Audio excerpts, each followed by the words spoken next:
You're listening to an Irreverent podcast. Visit Irreverent FM for more content from our friends. The Bible, yes, that's the book for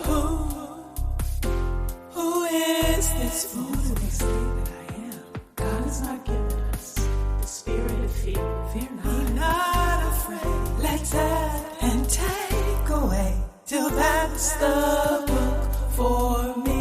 Hello, I am Janice and I'm just a black evangelical girl standing in front of a white evangelical world asking it to burn down. The Bible says that God has not given us the spirit of fear, but I got mine from somewhere and I am mad about it. So if you're under the sound of my voice, it means it's about time to get a little revengelical. So welcome to God Is Not Given. Folks, friends, and allies, welcome back, and welcome if it's your first time. It is April, and welcome back to me. Look, March came and went, and I don't know. I just could not gather myself to get the podcast together. I had a list of people to reach out to have on, and I just really got in my own head and just could not get out. But then, in a deconstruction drama turn of events, I was confronted with the audacity of a white man who offered to introduce me to somebody I already knew. And I just had this moment. Well, I had several moments of several things. But I had this moment of realizing that this person has no idea of who I am. And not in like a Carl Lentz Passel, you should know who I am kind of way. But, well, maybe a little bit. There was just something about somebody breezing into this space and feeling like they not only deserved to be taking up space, but that they had the right to decide who else could. And he was willing to allow me to. Like, I just got here, and I was so annoyed with them and then with me, because the issue was not them not knowing who I am. It's that I had forgotten, and I had started buying into the algorithm's low estimation of me. And I already have a hard time taking myself seriously in the sense that the things that I'm good at, I tend to think are like nothing special, because if I can do it, then probably anybody can. And so I do things, and then I almost immediately devalue them. But then watching other people do much less and get much more. Well, if you haven't listened to the latest episode of TNE Talks on the New Evangelicals podcast, Ashley, Tim, and I talk much more in depth about social media, platform culture, and the drama, and the algorithm. So I'd say go listen to that to hear more about what had happened and how I have arrived at this new level of realization that I am good at what I do and that the things that I do are worth something, regardless of what the algorithm thinks. And also that there is this new generation of deconstructionists out there who haven't seen some of what I've done. And so sometime in the next week or so, I'm going to release a new edit of Heart for This House, my long-form sketch masterpiece, to remind those who have forgotten, myself included, of a little bit of what I'm capable of. So, long story short, too long didn't read. I got into my own head, got in my own way, tarried there for a while, but then finally dragged myself out, pressed send on some emails, and was thankfully rewarded with people saying yes. Really great people, including this episode's guest. I first came to know of Trey Ferguson via Twitter. He's got a quick wit and is a wordsmith, and so I both respected and feared him as a Twitter assassin, right? Like, I loved watching him work and prayed to God I would never be in his sights. So when I found out he was writing a book, I assumed it would be good, and I was not wrong. Theologizing Bigger is the name, and expanding on theology is the game, so it was right up my alley, and I legit enjoyed it. It's definitely more Christian than I am, but that's the beautiful thing about deconstruction. We all land in different places, and that is A-okay. I genuinely enjoyed the book and this conversation with Trey, and I hope you'll enjoy listening. So, without further ado, let's get into it. I'm Trey Ferguson, and I can be found on just about any social media platform at Pastor Trey05. That's Pastor Trey05. And a lot of people think that is about me wanting to or needing to be identified as a clergy person, as pastor. What is missed by most people is that it is a play on Pastor Troy, the drunk rapper from Atlanta. Before I was seriously involved in ministry, that was my handle, because I just thought it was funny. Like, it's Pastor Troy and then it was Pastor Trey, but I also live in Miami-Dade County, the 305 area code Trey 05, and it just kind of flowed. Like, it was cool. And it kept, anytime I hop on a new platform, I just kept the same handle. Eventually I got involved in ministry, and it made sense. When I was looking for a website, TreyFerguson.com was bought. Whoever did that, you a sucker, by the way. You're not even using it. Come up off that when you're ready. But TreyFerguson.com was unavailable. Don't go there, by the way. I keep saying it. Don't go there, because we don't want to encourage that nonsense. And PastorTrey05.com was available. So that's how that ended up just being the thing we stuck with. How funny, how random would it be if the person who does have TreyFerguson.com just happens to listen to this podcast and is like, oh, dang, I forgot I had that. The Lord works in mysterious ways. So I'm actually counting on that being the case. I'm counting on them tuning in right now, whether it's a Holy Spirit download. It might just, I don't know how it happens, but I need you to know I want to appreciate how you move in this world. I actually scouted out the day that the registration was set to expire so that I could buy it one day, but they had it on auto renewal. We're going to trust and believe, right? We're two or more gathered. We can make this happen. So it can't, nothing lasts forever. So one day I'm gonna look and it's gonna be available and it's gonna be mine. Except now that I said it on this podcast, somebody's gonna know, like, there's a hater out there who's gonna scoop it up and they're gonna try to extort me. And the problem with that line of thinking is there's nothing in the world I want that badly. Like, you can have it. I'm just gonna pray imprecatory songs against you and everyone you love until you do right by me, as Silly from The Color Purple said. All right. It's time to learn a little more about this episode's guest via 10 random choices. The game is this or that, and it really is that simple. The only rule, death is not an option, unless, of course, death is an option. And in that case, then of course, the choice is yours. You can get with this or you can get with that. Ginger ale or Sprite? Ginger ale. Elephant or giraffe? Giraffe. Mm-hmm. Swimming pool or lake? Swimming pool. The lakes are where the animals live at. I don't break into somebody else's house. No. All right, let's see if this logic holds. Bottom of the ocean or deep space? Let's go with deep space.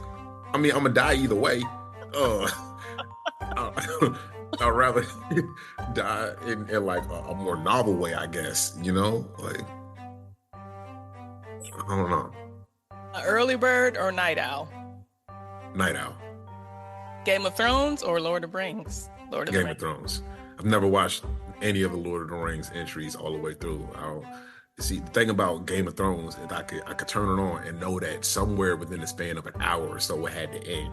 Lord of the Rings does not operate by that same ethic. You understand? And the way my attention span is set up, I'm gonna just have to take y'all word for it. I've heard things about it. Some of them got to be true. Nintendo or PlayStation? Ooh, I'm gonna go Nintendo just for nostalgia's sake. Like, they got a longer track record. There was trailblazers in this thing, Mac or PC? Mac. I got caught up in the ecosystem over here, and I can't get out now. Like, I'm not saying this with a smile on my face. It's just I'm trapped. Like, whatever Jesus did to affect our salvation, it didn't save me from this particular stronghold. So. That's real. That's a little too real. I'll have to say loud on that. Kendrick or Drake? Kendrick. And finally, TikTok or Twitter? Okay. I don't know how to answer this one, for the simple fact that, the obvious choice for me seems to be Twitter, because that's where I stake my whole thing out. However, the Twitter that I came up with is not the same Twitter that people are experiencing today. I'm still never going to call it by that letter, but it's clearly a very different experience. And I've never really cracked the code on TikTok.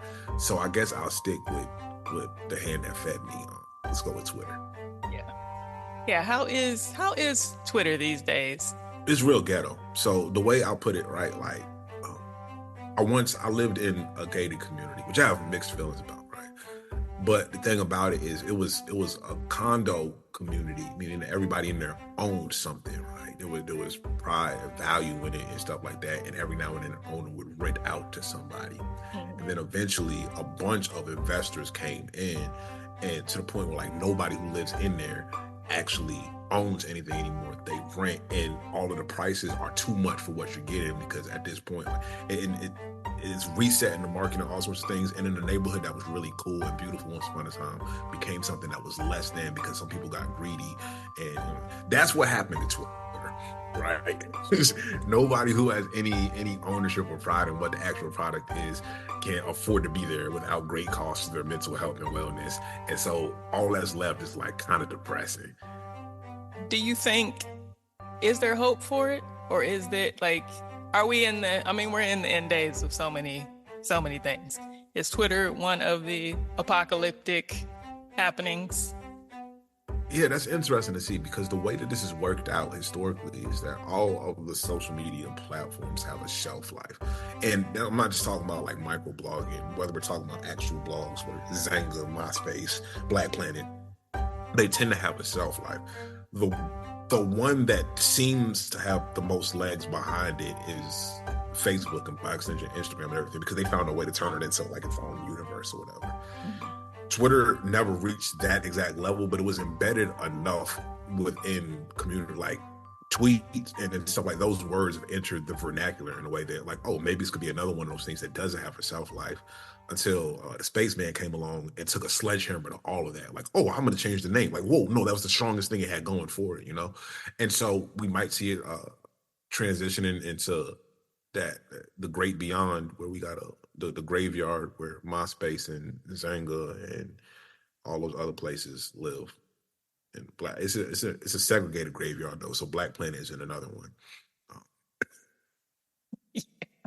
Have you tried out any of the Twitter alternates, the new kids on the block? I'm on Threads. I have a Blue Sky account. I don't really use it that often, because I went over there. I was like, oh, there's no Black people over here. This is making me uncomfortable. So I went back. I'm on Threads. The integration with Instagram and all that stuff was simple enough. I didn't feel like there was a lot of learning curve there. Yeah. So yeah, that's where you'll find me for the most part. All right. So I think you occupy a very interesting space in Christianity, evangelicalism. I think you're like right in the middle, because you are Pastor Trey. You are theologizing bigger, but you're still theologizing. So my usual question is, well, complete this sentence: deconstruction is not enough. I need to fight. Fill in the blank. But for you, I'm gonna switch it up a little. So theologizing bigger is not enough. I need to fight. Who or what? Jerry Falwell Sr. Ooh. And God bless the dead and all that, but now send him back. I got stuff to say. Like, come outside, we not gonna jump you. We need just the way that this whole thing transpired. I'm a student not only of Christianity, but of religion in general, how it functions as a sociological representation of the significance we're ascribing to stories and symbols. And I'm also a student of American history, and recognizing the way that a political movement was cloaked in the language of religiosity, Christian piety and everything, and the degree to which that has become the norm in not only American politics, but in our faith and religious discourse, if you listen to certain people, which we don't have to, by the way. We can ignore a lot of people and be better off for it. But he is a great avatar for that shift in the middle of the 20th century in the United States. And I would like to have some words. Yeah. It's strange just what an outsized influence he had and that his life had.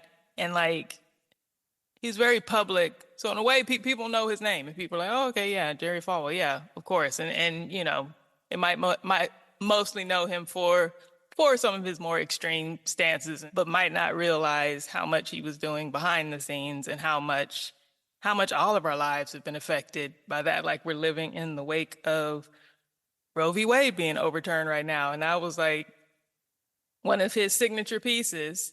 Right. And, people not realizing that had nothing to do with the sanctity of life and anything else, and it's just stupid stuff. This is about desegregating schools. Yes. People not wanting to have their tax benefits taken away. Right. And it's just crazy that happened. A lot of that happened in our lifetime. So it's not even like it's ancient history. Right. And he's like, oh, no wonder we lost the thread of what happened. It's like, no, this was right in front of us. Yeah, right in front of us the whole time. And it's funny because if you pay close enough attention, people will often, whether intentionally or by accident, telegraph their moves. And so one of the things that a lot of people will accuse me of is living in an echo chamber. And I'm like, no, I'm actually very familiar with a lot of different viewpoints. I don't broadcast a lot of them because I don't think some of the stuff needs amplifying. But that's one of those projecting things, right? Because one of the things that Jerry Falwell Sr. was very great at doing is creating literal echo chambers, right? Like Liberty University exists as a bastion for more conservative thinkers, right? And you see that a lot on the right, where Fox News exists because Rupert Murdoch saw a vacuum, like, oh man, if I could take all of these grievances from middle class white people and everything and channel them right here, like, no, building echo chambers of thoughts and ideologies is how we have this whole conservative ecosystem of the moral majority and all of it, like literally creating actual universities and institutions as bastions of quote unquote conservative thought. Yeah, so when people accuse me of being in an echo chamber, I'm like, oh no, you're assuming that because that's how you operate. I'm doing the same thing on the other side, beloved. That's not how this works. Yeah. Yeah. There's a lot. So much projection going on in so many ways these days. And a lot of it, unfortunately, uses the Bible, uses Christianity to get its points across and to get people into the chambers and to, feed them what's in there. So I personally am definitely ex-evangelical, have definitely deconstructed. At this point, I don't mind the Bible. I think it's fine. I enjoy bits and pieces of it. I know too much to ever unknow what I know. And so at this point now, I like it because a lot of it doesn't make sense. And evangelicals, just the way they're wired and the way they're taught to think, they just disassociate from the dissonance. They just lean into it. So it's really easy to trip them up at the end of the day if you know. A little. Yeah, it'll look like tripping up to you and many people who are trying to view things objectively. I don't think many of them will feel as though they've been tripped up, for the simple fact that when we are wed to a particular narrative or way of seeing things, we have a way of blocking out like the things that would detract from that. I think the clearest way I've seen that presented is factual truth versus practical truth. And practical truth are the narratives that we choose to accept and live by. And at the end of the day, those practical truths will always outweigh the factual truths that we come across when we're evaluating which way to head in a given direction. And that's for all of us. I think we're all vulnerable to those biases and things that most often manifest as confirmation bias. Yeah. So before we get into the primary question and the primary discussion point of what you would take away from the Bible and or Christianity, tell us a little bit about Theologizing Bigger. Why this book? Why this time? What brought it about? And how's it going? How are you feeling about things? Yeah, those are great questions. So Theologizing Bigger is largely a letter I wrote to a younger version of myself and felt compelled to share it with the world, right? I grew up in the church, and it's important for me to name that I don't really identify as ex-evangelical for the fact that I've never really identified as an evangelical, right? I grew up in the Black church where a lot of, I guess, the Bevington quadrilateral is fulfilled. We would technically be qualified as evangelical by some of those metrics, but most Black people in the Black church aren't thinking of themselves by that label or that metric. And so even as I continually evaluate my faith, which is something that I've always carried with me, I've never felt the need to distance myself from tradition that I didn't feel I belonged to in the first place. With that said, like I said, I always carried this examination of what I believed and why. And some of that is because of what I inherited from my parents. You know, my dad, revolutionary type dude, wasn't like, he worked with the Black Panthers. He wasn't a Black Panther. He was a young lord, right? The Puerto Rican version. Even though my dad was Jamaican, it's confusing. But it's a guy who questioned a lot of ways of being and a lot of systems, things of that nature. My mother came to the Christian faith later in life. And so it wasn't as though I was steeped in indoctrination by people who were raised in certain systems. No, I was introduced to this by things. I was introduced to this by inquisitive people and things of that nature. And so I wasn't really met with, when I had questions, I wasn't met with, oh, like, you just got to trust God in this. It was like, no, let's work some of these things out, right? And so as I reflect on things like love the Lord with all your heart, your soul, your mind, your strength, all those things, that mind part, I don't ever leave that part out. But as I continue to grow into certain communities, and when I started getting serious about ministry and undergoing the process of formal theological education, I was introduced to people who didn't necessarily appreciate that level of inquisitiveness. And that was kind of jarring to me because, yeah, I've heard people like, oh, yeah, we just got to trust God and everything. But they never made me feel like I was out of whack. It wasn't until I got into the corridors of academia, right? Some of the more conservative spaces of academia, rather, where people made me feel as though I was somehow deficient because I made full room for all of my questions and everything. And what I realized was the God that was being presented to me in these spaces where I was supposed to be getting formal training to be able to help other people grow in their faith. The God that was presented to me in those spaces was too small, right? And I dropped out of seminary the first time because I was like, oh, I'm wasting my time here. I came in here and the God I'm leaving with is smaller than the God I came in with. And I eventually did go back to seminary, got a bit of a mainline education at the second stop, or a more mainline education. And for that reason, I don't regret the path I chose at all, because I'm able to understand and parse arguments and perspectives from across the theological spectrum at this point. But after having done all that and serving in a local church context, as I still do, I recognize there are a lot of people who have to construct these barriers between what it is they claim to believe and the lives they have to live on a regular basis.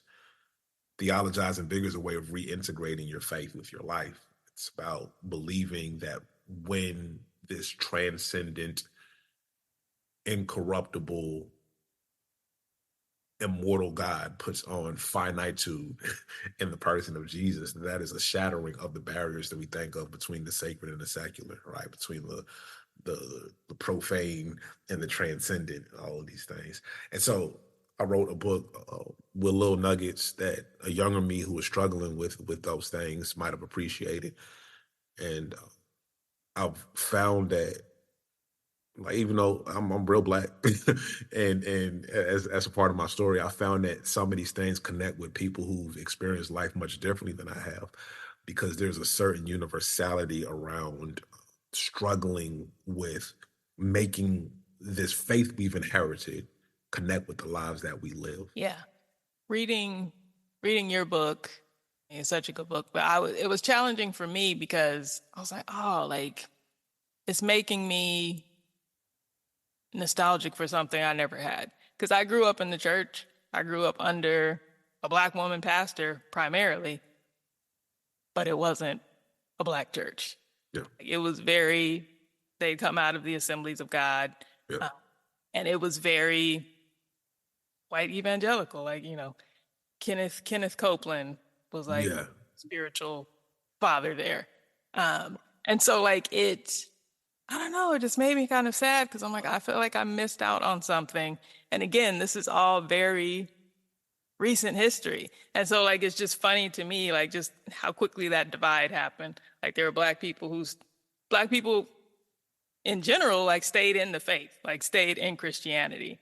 But some people stayed in Black Christianity, in the Black faith, and then some went the other way. So you would think, like, oh, you were from a Black church, and you and Trey would have the same kind of experience, and we did not. Yeah, I had an opportunity to speak with the Reverend Dr. Otis Moss from Trinity out in Chicago. And the way that he frames it, he says there are Black churches and then there are churches with Black people. They're not the same. And that's not like commenting on the quality or the characters, is there is a uniquely and distinctly Black theology and a Black way of approaching these things and holding these stories and how we tell this story that is a bit divergent. And it's not to say it's deficient or any of it, it's just different. It's the way it goes, right? There are lots of churches with exclusively Black people, and there's not a single difference in the way that these stories are told. You won't notice a single difference in the theology between you walking into Kenneth Copeland's church or somebody else's church. And then there are churches like, and I think back in 2008, when Barack Obama was running for president and the Jeremiah Wright clip starts hitting the internet, I'm like, oh, not God bless America, God damn America. A lot of us heard that and was like, what's wrong with that? Like, that's normal for us. But the fact that there were so many people who were ignorant of the fact that, oh, this is how a lot of people approach their faith on a regular basis, right? Like my church meets in school. And one of the things I do on a regular basis, the school has an American flag there because they say the Pledge of Allegiance. Oh, I'm moving that. That doesn't belong in my place of worship, the way I approach. And there are other people, no, it's perfectly normal to have a flag in the sanctuary or in the church somewhere. And yeah, it's just different ways of approaching this thing and how we hold these stories of Jesus and what we believe that Jesus is communicating to us about the lives that we live. And I think there's a degree to which, and yeah, I have opinions about it. At the same time, I don't judge anybody who is in a Black church that espouses theology that is con- consistent with that of conservative white evangelicals. We inherit what we do, you know. Right. Yeah, because they don't know. They don't know. Like I didn't know. Like even, just thinking about something as simple as the flag. Like, was the flag in your church? The flag was in my church, but like it was never, had it not been there one Sunday, I don't think I would have noticed. Like it wouldn't have been like a thing. But I also didn't notice that it was there. Right. Yeah, So it's yeah, just, yeah, like you don't know. You don't know that you're not in a church that is teaching Black liberation theology. Like you don't even know that that is a thing because you're not there and you're not hearing it.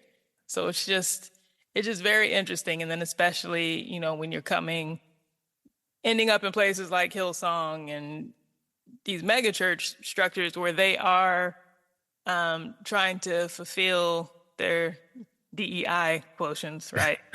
And so they're pulling people, yeah, but then they're pulling people with the theology that they want, the look that yeah. they need and the theology that they want. And so it's like, oh, this divide gets even deeper. It just gets sad because then you see people who are rising and the people who are being put up. And then once you see it, you can't unsee it. And you're like, oh, I know why they're there. Why? Yeah, it's a lot of Republican marriages going on in the in the evangelical space. I joke about it. It makes some people uncomfortable, but I'm like, hey man, like I get it. It's tight, but is it right? Like, do you see what I'm saying here? Can we check the stats on this? And I don't have a lot of room to talk. Some people think I'm in a Republican marriage myself. I'm like, no, my wife's parents are in a Republican marriage, and that's her skin reflects that. Uh, If you don't know what a Republican marriage is, you'll get it on the way home. It's fine. Oh man. All right. So that's church life. That's the beginnings of theologizing bigger. But let's take it from my point of view now.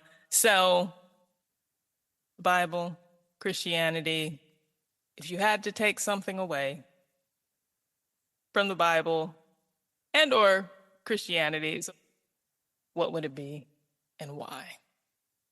So if I were to start with the Bible, I don't know if I would remove it. I would definitely move Revelation. Mm. For the fact that just with it being a conclusion of the set of books that contains the least amount of material like that, right? Like we have some apocalyptic literature, the book of Daniel, and it pops up in some of the prophets. Like Ezekiel has some weird stuff going on, but for the most part, within the New Testament part of the canon, like we got stories about Jesus, and then we got a bunch of letters written by some of Jesus' followers to encourage people, and in Revelation, which is presented as a letter, but then starts talking about all this crazy stuff and all of these wild visions, right? And now we got people trying to equate Apache helicopters with the locusts that are coming in, and all these things. I'm like, oh, that's not really necessary. We don't got to do all that. You're doing a whole lot, right?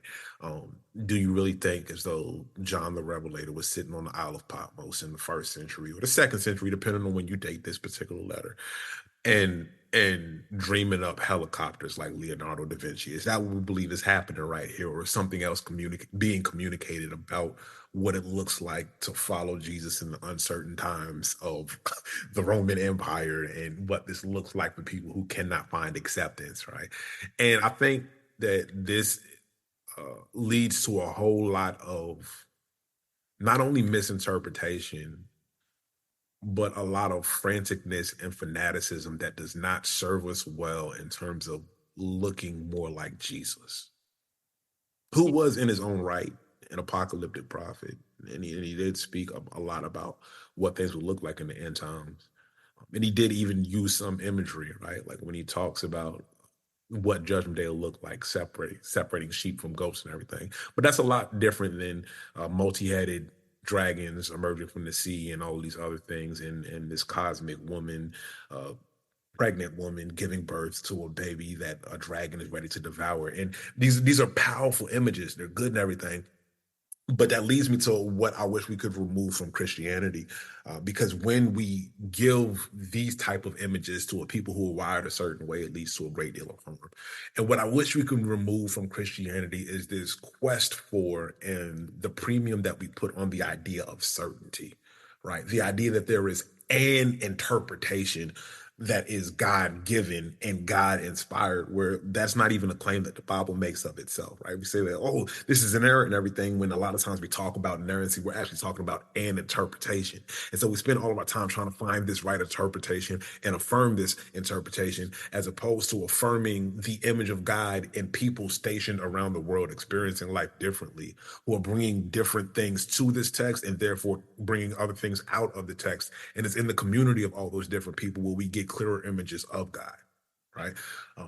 And so this idea that certainty is something that can be attained by some people and affirmed enough to the point where one of those certainties becomes the authoritative certainty, all that does is push more people to the margins and in the process make God smaller, right? I wish that we could value speculation a little more, that we could value diversity of thought and perspective, because it's only when we station enough people around an object, enough people who are willing to move around and bring the fullness of who they are and what they're seeing into conversation with one another, that we can get a clearer picture of what it is that we're actually looking at. Yeah. So before leaving church, so I think in like 2016, maybe 2015 and 2016, like I read through the Bible, the whole thing, like at the beginning of the year, I'm doing one of those crazy 40-day plans where you're just, smashing through it. Yeah. And I remember getting to Revelation, and I don't know, you're just reading it so fast. I'm like, well, I'm not really lingering here. I'm not really thinking about this stuff. Like, I'm just reading it. And so getting to the end, and I remember just crying because I was like, oh, like I don't understand anything. And I'm not really trying to, but like just that idea, because like it just ends with the idea that like it's going to be fine. Like it's going to work out. Right.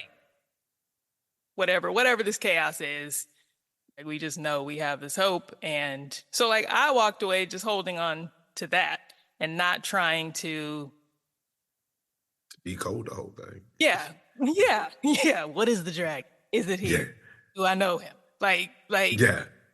So I'm really like, do you think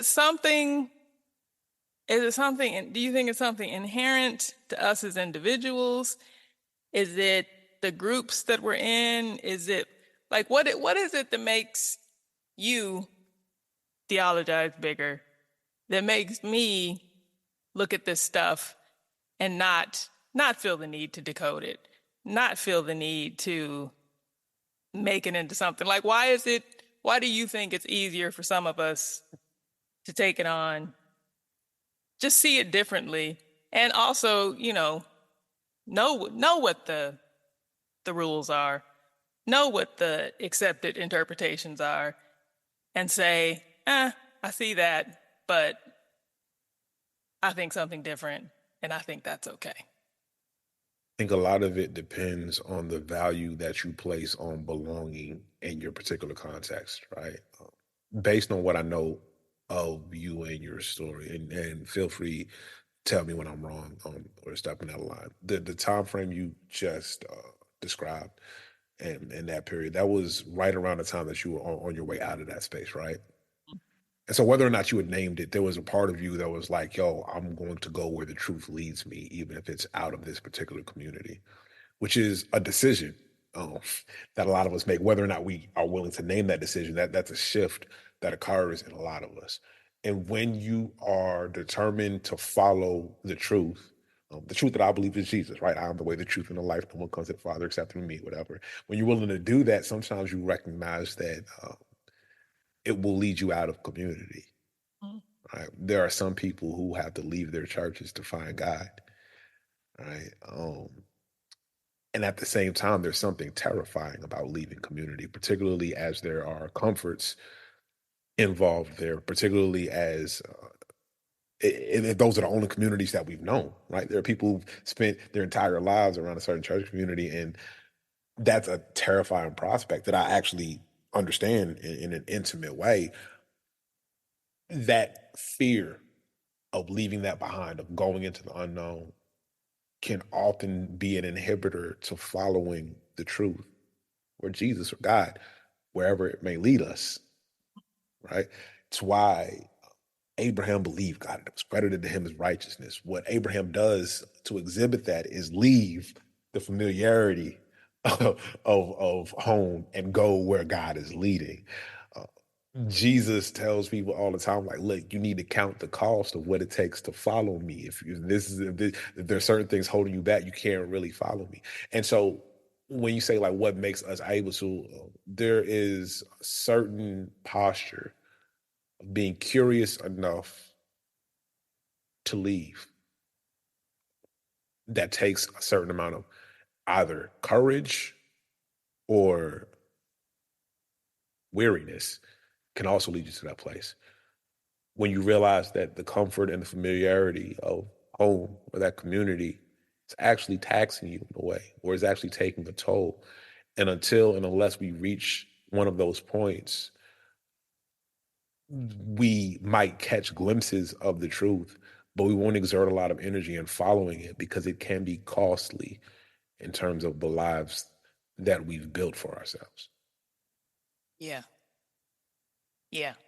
Yeah. Because thinking about it now, I'm like, oh yeah, it was a loss of community, but also kind of on the back of realizing like, oh, I don't really fit in this community. Right. Like this is not healthy for me. Right. The thing about belonging is that belonging in certain places will cost you a lot of yourself, right? Like you can only belong here if you check this part of yourself at the door. And for some of us, the part that we're being asked to check is a lot larger than it is for other people. So if me and a bunch of people who think exactly like me construct the boundaries of belonging around the way that we think, oh yeah, you can come in here, but whatever is not like us, you're gonna have to leave out there, right?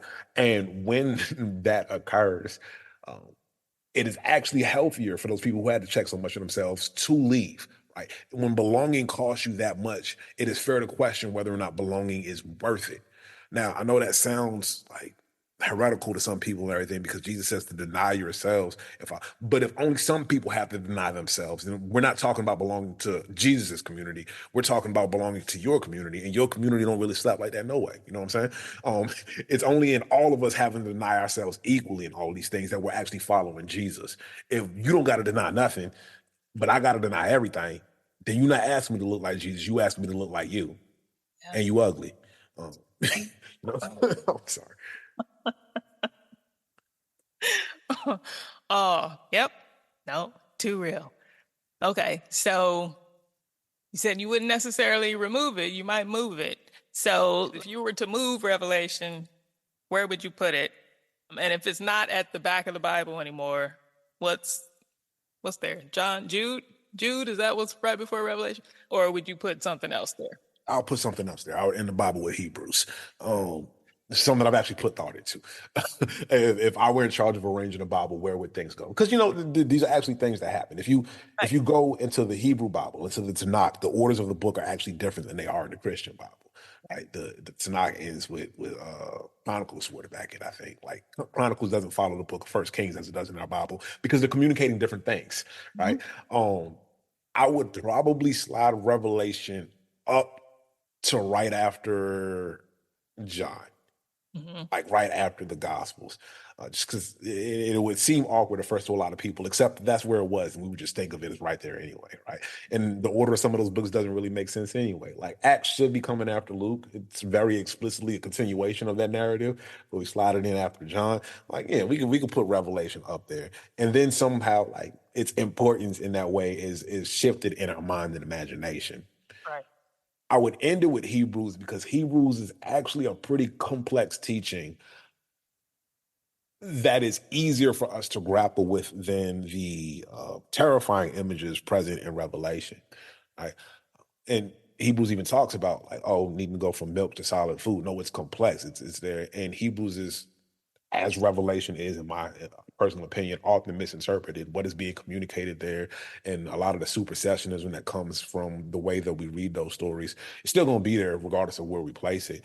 But the idea that Jesus is, yes, instituting a covenant, but that is wholly other than the covenant that we read about in the Levitical laws and everything is very present there. And I think that's important to understand. But the fact that Christianity is not a continuation of Judaism. It just isn't. It is largely a reinterpretation of Judaism in some ways.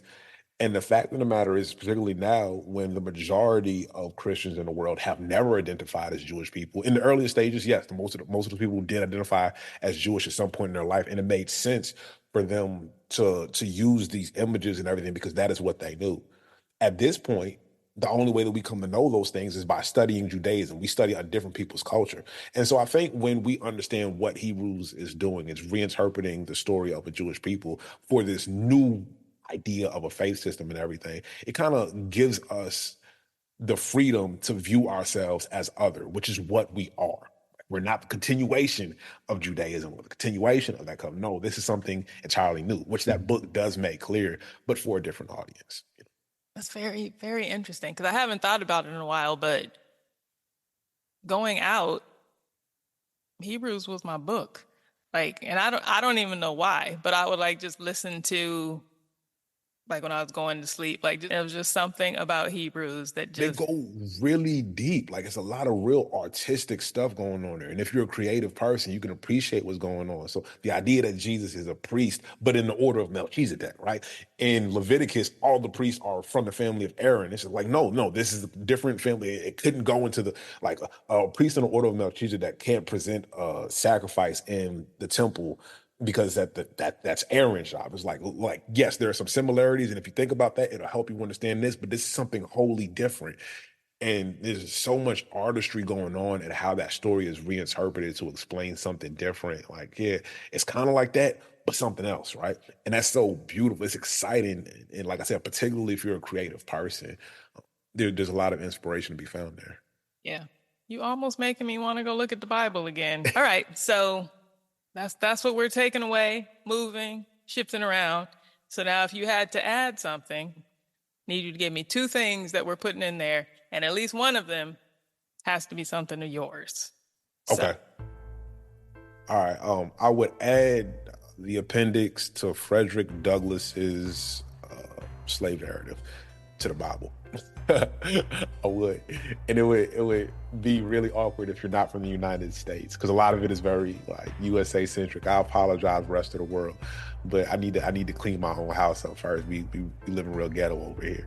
And I think Frederick Douglass speaks with a very clear prophetic voice in how he addresses these things when he says things like, between the Christianity of this land and the Christianity of Christ, I recognize the widest possible difference, right? It's the same. It's an echo of I desire mercy and not sacrifice. Like, no, what are you guys even doing over here? Y'all are playing around. And he really gets into it. I think that prophetic critique is very much in line with what we see of the prophets in the Hebrew Bible, and what we see John the Baptist calling people to, what we see Jesus calling people to. Like, yo, no, we got to do better than this. Particularly if we were claiming that we're doing this in the name of God. So I would add that there. And then if I got to add something I wrote, I would add, so I have a chapter in the book called Living in the Matrix. I would add that as an epistle in there to clarify what it is that we're talking about when we talk about sin. Because I think a lot of us are getting that picture a little distorted, and we're focused on tasks, or not tasks. We're focused on like little misdeeds and things of that nature, as though that's what Jesus came to save us from. When really, sin is a lot more comprehensive than that. It's the very air that we breathe, right? And I talk about living in the Matrix because in the movie The Matrix, Morpheus has almost that exact speech. Oh, the Matrix is the air that you breathe. It's the thing. And when we wake up to the reality of what sin is, that it defines the way that we see the world, right? When we look at the resources around us as scarce, things that we need to compete for, and that they're going to be winners and losers, and that, no, that's all sin, right? Because even the losers in that system were created in the image of God. They're all placed in good creation that was designed to sustain all of us, because we're all connected in a certain way. And the idea, or the fact that we don't all see the world in that way, is actually a result of sin, the result of living in this matrix, right? And I frame it that way because I say that, oh, Jesus is Neo in that scenario. He's the one who's sent to bring that matrix down, to pull that back so we can see things as God sees them, as they truly are, where we can all live here together and things could be good. It's gonna look real different, real different. But that idea of sin being how we see the world around us, and the actions and that we take, and the ways that we show up in the world as a result of that—that's what sin is. It's not just the white lies and the stealing diapers at the grocery store. No, it's the systems that create the fact that some people need to steal diapers for their babies, right? That's sin too. Yeah. Ooh, Trey, I like you. I like you too. So we're almost done with this part, but then I'm going to keep you for another 10 or 15 minutes, because then I just do like a little, just for the Patreons, just a little bonus content. All right. So I already knew that my bonus content with you was going to be, I was going to push you a little bit about something from your book. All right, let's do it. And it's from that chapter. Okay. So we'll get to that in a second, but we'll finish up this part first. So, well, before I get to my final question, do you have anything you want to add, anything you want to say, anything we didn't cover that you want the public? No, I like this. I like where we're going. Let's keep going there. All right. So as we finish up, the world is on fire. What is something that you would suggest everyone do, try, or see before Earth is over? Ooh. All right. Give me a second here. What is something that somebody should do, try, or see before Earth is over as the world is on fire? I was in Argentina for a couple weeks, right? And I was encouraged to try eating lots of different things, and that's what I did. And I ate llama, and it was surprisingly delicious. And this was the only time I've eaten llama. It's been like almost, I don't know, like 15, probably close to 20 years since that moment. So some of this might be like nostalgia speaking or whatever. But if for no other reason, even if you don't enjoy it, the fact that I get to tell people like, oh yeah, I ate llama, you know what I'm saying? So if the world is on fire, go ahead, find you a llama. It's probably already halfway done. It's best to eat it before it's like well done anyway. Just grab the closest llama you can find and eat that joint, and then come report back to the class for us. Well, now that I've lost all my llama listeners. Hey man, I'm sorry, llama listeners, but your reward in heaven shall be great for that sacrifice. Your llamas were delicious. I apologize, vegans. We're there for ethical reasons. God's still working on me. And hey, no, look, the world is on fire. It's about to be over anyway. That's what I'm saying, man. Your llama won't go make it. And that's that, mostly. For my patrons, the Friends of God, the Godly, and the God Willing, there is an additional segment which will be up tomorrow morning where Trey and I talk a little more about his book in a section where I wish he would have theologized just a little bit bigger. So if you want to hear more from my guests, or if you just want to be supportive and help free me from capitalism's death grip, please look me up at patreon.com/Janice Legata and consider becoming a friend of God. You can also be a friend to me by dropping by JaniceLegata.com and checking out my little shop. I just switched to a new server and I need people to test the limits, so have at it, please. And while you're wandering around the internet looking for things to find, follow, and support, Trey, let the people know where to find you. The best place to find me, because that hater went and bought that website we not going to big up no more, PastorTrey05.com. You can find all of my social media handles over there. If you want to listen to either of the podcasts I partake in, there's 3 Black Men or the New Living Translation. You can find it there. If you want to look at my newsletter, my Substack newsletter, you can find it over there as well. If you want to find out where you can buy Theologizing Bigger, you can find it on the website. PastorTrey05.com is the best place to find me. All right. Thank you so much for joining me for this episode of God Is Not Given. If it has meant anything to you, sparked anything for you, or was just a general good time, please let somebody know. Share this with a friend. Leave a rating or review on the podcast app of your choice, or let me know by leaving a comment or a series of thoughtful emojis on Instagram. And until we meet again, remember, you can believe better things, and I hope that you do, because your life is yours and you should enjoy it.